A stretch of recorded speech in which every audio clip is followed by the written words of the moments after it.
I think 3-4 games in the season, I've got a pretty good idea right now of what our team is all about, and it's a constantly evolving thing. But I think right now we have a pretty good handle on where our strengths are and where our weaknesses are, and things we need to do to try to shore those up. What about the personality of the team? This has been a fun team. We've said that from spring training on. They enjoy each other. They have a good mixture of when to have fun and when to be serious. I think it really started in the off season. They had a great off season, and we've had some great off seasons before. But this team during 707 in the summer, just listening to them talk about it, they really had a good time, and it's carried over through fall camp and through the open part of the season. How much of that's Colt? I think a lot of it's Colt because he's a natural leader, and now as a 3-year starter, it's even easier for him now to get on the phone and say, hey, don't forget we're going to be here at this time, and the guys like him, and because of that, they rally around him, and they take a lot of pride in protecting him. The offensive linemen do. So I think a lot of it is him. I think a lot of it's our seniors. They've done a good job. So much of the talk before the season started was Bondrell, Fozzie, Chris. Did you know Cody Johnson could have this kind of impact this early on? No, I didn't. Because early in the season, early in fall camp, we were looking at him mainly as a fullback. And then early in camp, he kept doing some things from that position that got our attention. And then always in camp, we train our fullbacks as tailbacks so that we can save legs. So part of the deal was, he was working some at tailback in the gun just so we could save legs. It was hot, and, you're out there for hour on hour.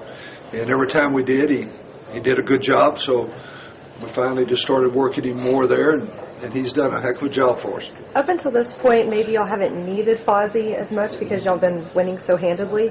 Now going into Colorado and OU, is there more of an urgency to get him back as quickly as you can?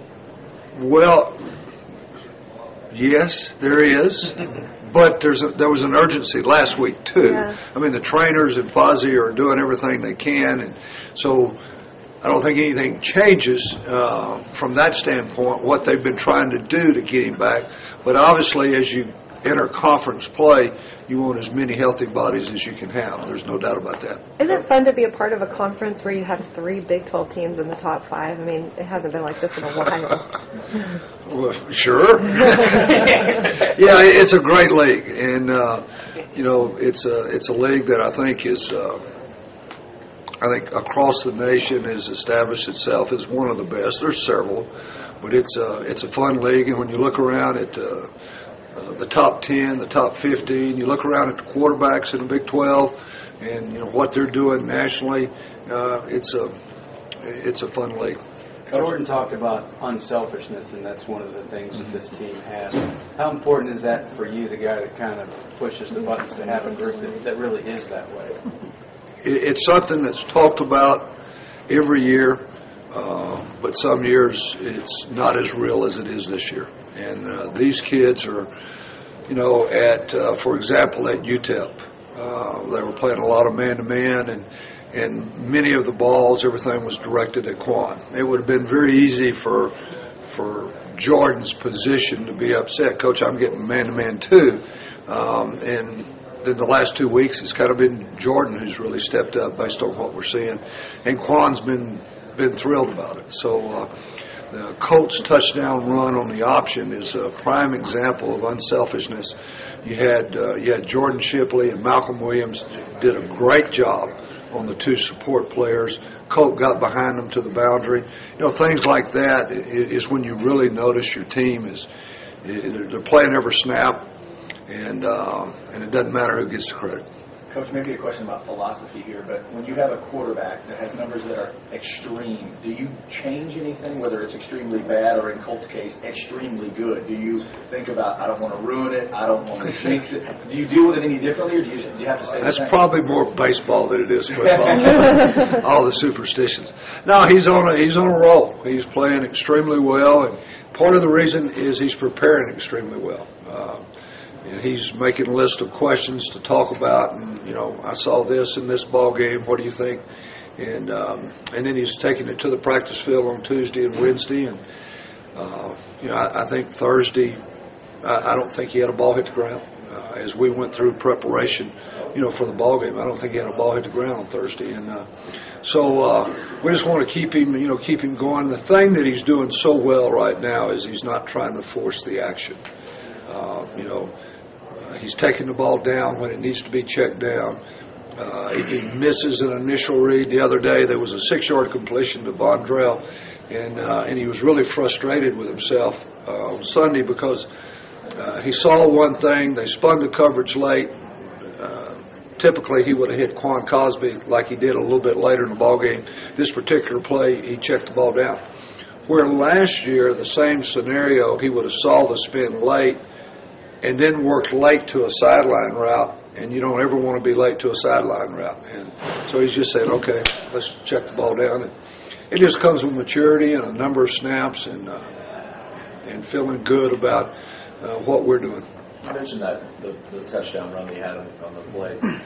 Is that something you saw in Arkansas that you could expose where, the quick snap coming off that, or is that something you sense as you're going through a game that, hey, if there's a well, it's something we work on every week. Sometimes it doesn't come up in a ball game. That particular play that you're talking about, the time before we thought they were a little bit late getting set, and so we wanted to come right back with a quicker count from the gun, and it executed it perfectly, and we had them, they were not ready on that particular play. Coach, in 05, Vince accounted for about 60% of your total offense, running, passing. Colts at about 70 right now. Is it a situation where you worry that he's too big a part and you're not getting enough from other guys? Well, you always want more from other guys. The biggest thing we want to be smart with is the number of carries. And I think he had 8 carries in the ball game. 2 of those were quarterback sneaks. And he had 1 zone read, had 1 quarterback draw, had 1 option. The other carries were, there was a couple of sprint outs where they rolled the coverage and he kept it for 2 or 3 yards. And so if we can keep it in that area, we feel like we'll be able to keep him healthy. But we don't want to take away from his ability to run, because beginning about mid-season last year through these 4 games, we have seen that he can make a lot of plays with his feet, and it's really hard on defenses when your quarterback can make plays with their feet, because everything they do in the passing world is covering down the receivers and making sure all that's handled, and in many cases the quarterback is left unaccountable. I would imagine if you have an open passing lane or an open running lane, you're going to take it. I mean, if you see 5 yards in front of you. Yeah, I think that part of that is a sense, and part of it's down in distance as to, what does the situation call for. I mean, there's been times this year where, he slid up in the pocket, and he had gone through his first and second read, and the third read was open, and he left, and we talked about it on Sunday. And in both cases, he was right. There was a huge hole open up. And he said, I knew I had 3. I knew where my third choice was, but I felt like I could just go on and make a first down right here. So, have you always held your breath anytime your quarterbacks take off running? For 36 years. But you know what? Over that time, I've probably had more quarterbacks hurt in the pocket than running the ball, because in the pocket you're totally exposed. In many cases, you're not anticipating the lick. You get blindsided or whatever, and so you're concerned about it, and it's something obviously we don't want to happen, but it is football, and they're going to run together out there.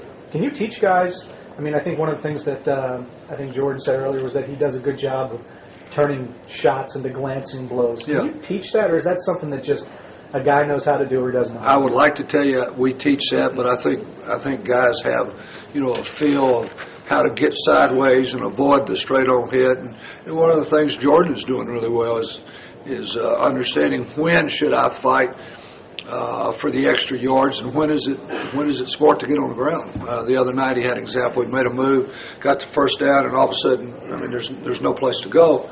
He just dove forward, and what that does is it saves hits, but it also protects the ball, because when you get in that situation is when they're trying to rip the ball out and So we've done, knock on wood, we've done a pretty good job in ball security, and something we're harping on. But that's an example of Jordan taking care of the ball.